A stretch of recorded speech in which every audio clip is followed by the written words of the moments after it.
Thank you so much, Natasha, and thanks to Flemingsberg Science for inviting me. And thanks to all of you for being here so early. I guess it's mostly for the breakfast, but I will bother you a little bit now for some 10-15 minutes. Hope that's okay. So I'm Lilian Wolter-Jallow. I work partly at a Danish company called BOOST Pharma, as you know. And I also have some research time left here at Cleantech Karolinska in Flemingsberg. And the science behind the company, even though it is a Danish company, comes from here in Flemingsberg and Cecilia Götterström's group. And Cecilia is also here if you have questions for her later on. So we work with a disease called osteogenesis imperfecta, or OI for short. One can also call it brittle bone disease because that's exactly what it is. It's due to mutations in the collagen gene, and it comes with hundreds of fractures. And of course, you can imagine the pain that comes with all of those fractures. Actually, it's usually possible to diagnose the severe cases already before birth because you can see at the routine ultrasound scan that the child is small and sometimes has fractures already then. You can imagine the pain. It comes with bone deformities that you can see here on the X-ray, and usually extreme body shortness. So the disease manifests in 4 main types. Type 1, that is quite mild. Type 2, that is lethal soon after or even before birth. And then type 3 and type 4, that are the severest forms that survive. And those types are about 40% of all OI cases, and the ones that we are focusing on in the company at the moment. So there is no cure and no effective treatment for this disease, and the incidence rate is approximately 1 in 15,000 births. So it is a rare or orphan disease. So no cure and no effective treatment, and we want to change that, obviously, in the company. So we have invented BT101 therapy. It's an advanced therapy medicinal product, an ATMP, and it consists of high bone-forming fetal mesenchymal stem cells that are procured at first trimester. So it's like abortions that are done in the first trimester. And we use the fetal liver from that material. So the cells can be given shortly after the diagnosis, and sometimes we even give them before birth. The cells are obviously allogeneic. We can store them as cryopreserved, which means that it's an off-the-shelf product, and it has a long shelf life as frozen. The production is stable with low batch-to-batch variability, and all the production so far has been here at Vecura. The cells can be transported as cryopreserved to the clinical sites, and the cells are non-immunogenic, which means that we don't have to immunosuppress the patients, and we also don't need to match the donor with the recipient. A little bit about the technology, if you can call cell culture that. We first dissect the tissue. We grow the cells in a single cell suspension for 2 to 3 weeks. And then we cryopreserve something that we call a cell stock. And usually from one material, we get about 10 to 15 tubes of cell stock.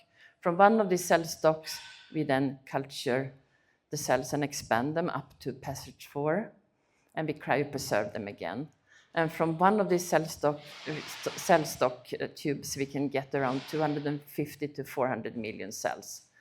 And that means that since we give each patient in the study 4 doses per patient, that means that one cell stock is enough for 2 to 3 patients in the study.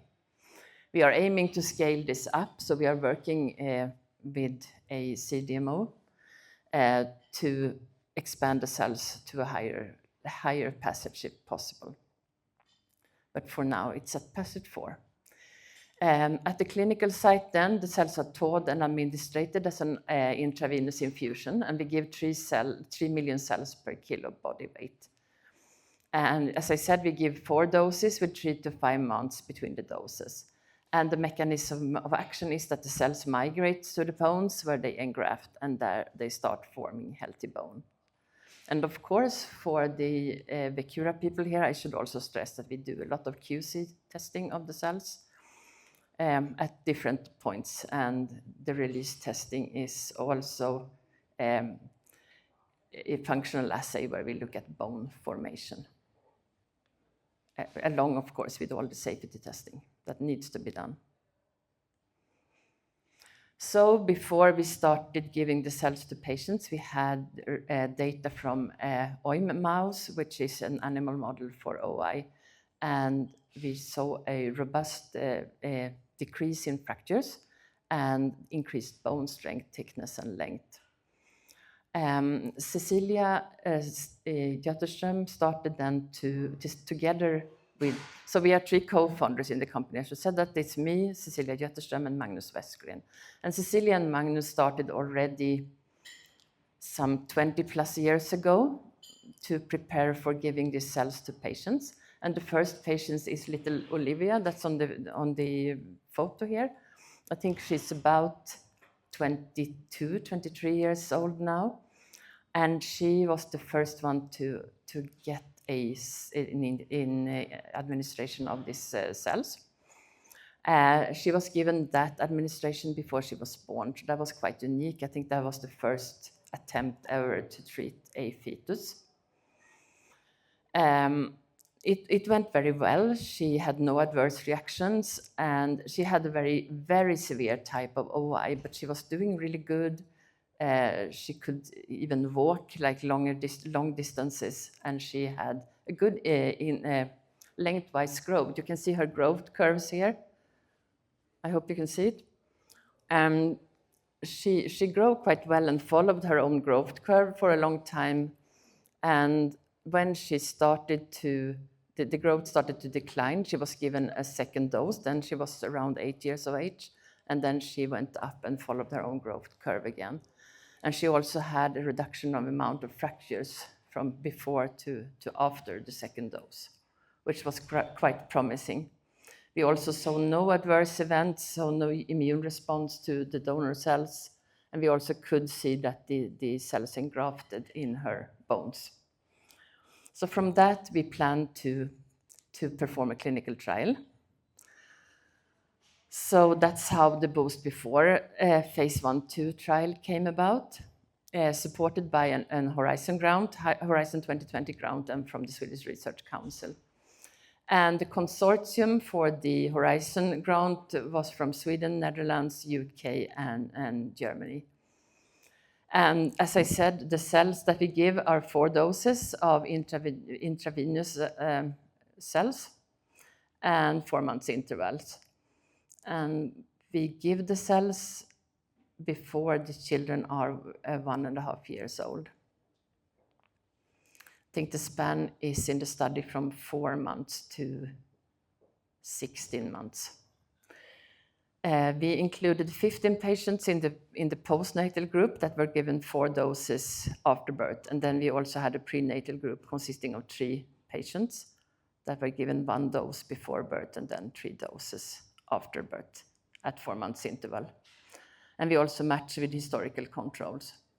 And the endpoints, of course, was mainly safety, but also, of course, efficacy. We looked at bone mineral density, fracture rates, and growth, lengthwise growth.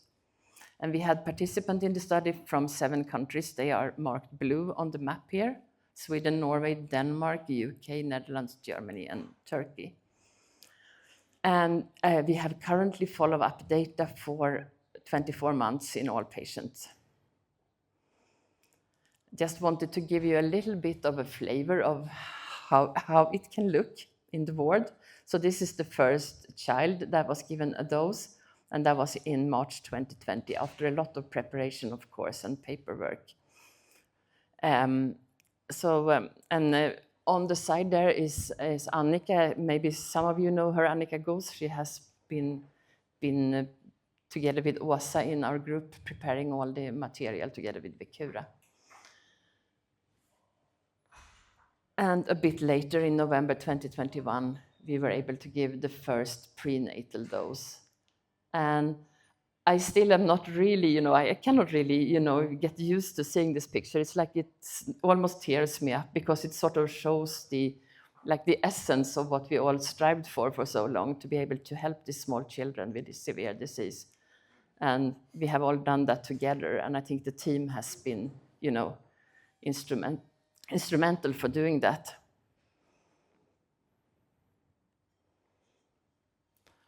So, of course, everyone is interested in the outcome, and I will not go through this slide totally, because I think I've said most of it, but I want to say that the treatment is safe and well tolerated. We have no serious adverse events connected with the administration or with the cells. And we see an almost 70% reduction in bone fracture rate, which is amazing during the first year. We have data from the second year, but I choose not to show that now because we haven't really analyzed them. But it really looks good still after 2 years after the treatment. So meanwhile, I think we started to understand that this will not be the only clinical study that we will do in this disease, to be able to go further and give it to more patients. So that's when we started discussing to start a company. And that happened also in 2020. And as I said, 3 scientific founders here from KI, Cleantech. And we were lucky to be able to work with Bioinnovation Institute in Copenhagen, which meant that we were incubated there, but also meant that we had to start a Danish company there, which we did. We have worked quite a lot in the company. We have filed the first patent. We have orphan drug designation, both in US and Europe, and also a rare pediatric disease designation. In 24, we also got investors in to be able to drive this further, because we need now to go into a pivotal trial, since we had the positive outcome of the first trial. So we are now looking to raise quite a big amount of money. We also went to the FDA for scientific advice, or pre-IND as it's called, and we got a very positive response on the synopsis for the clinical trial. So in all, very positive. So with that, we hope that we will be able to raise the money and be able to do the pivotal trial. I will not go into that, but I just wanted to talk a little bit about the competition. Since we are a company, you have to look out for, will we be able to use this? Will we be able to sell it? And as I said, there is nothing on the market for OI. And what we do with our cells is that, first of all, we can treat very early. And I think no other competitor has tried that. And we also go directly into the problem of the disease, it's the brittle bones. So we build better bones. There are other therapies being developed. And that's mainly sclerostin inhibitors, which go at slowing down the sort of bone turnover. But that still means that you slow down and you build more bad bone, as we say. So we think we have a good position in the market.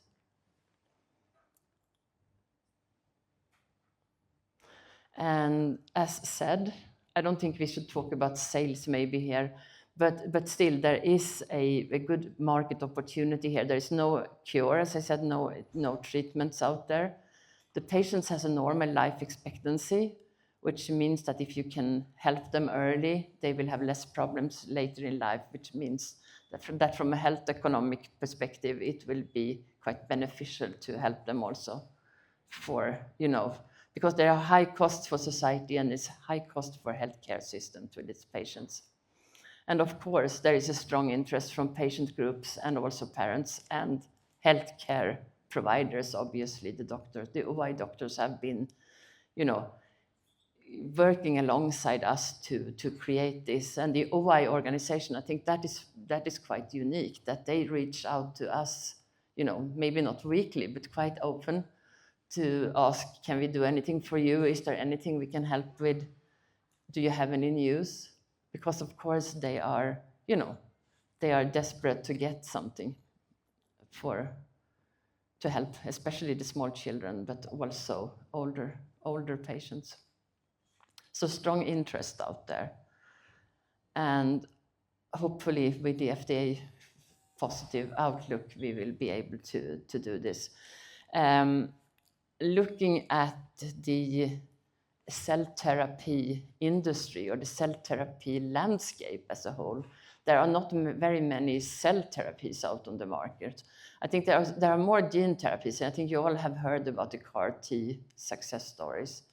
There are, though, a few cell therapies out there. One is Ryoncil that was approved earlier this year with the first mesenchymal stem cell therapy that was approved for, So there is I think there will be an explosion actually of cell and gene therapies coming around, like quite soon actually. So just wanted to say a few words about the team. So we are currently recruiting, so we don't have a CEO at this point, but hopefully quite soon. We have a very experienced CMO in Tony Hall that was actually working with one of the big antibody companies, Mereo Ultragenics, and he chose to work with us because he thinks this is a very interesting approach. And of course, we have an experienced scientific advisory board with Professor Oliver Semler being instrumental in setting up the first study and also helping us on the way to create more knowledge in this field. And with that, I think that was all from me, and thank you for listening.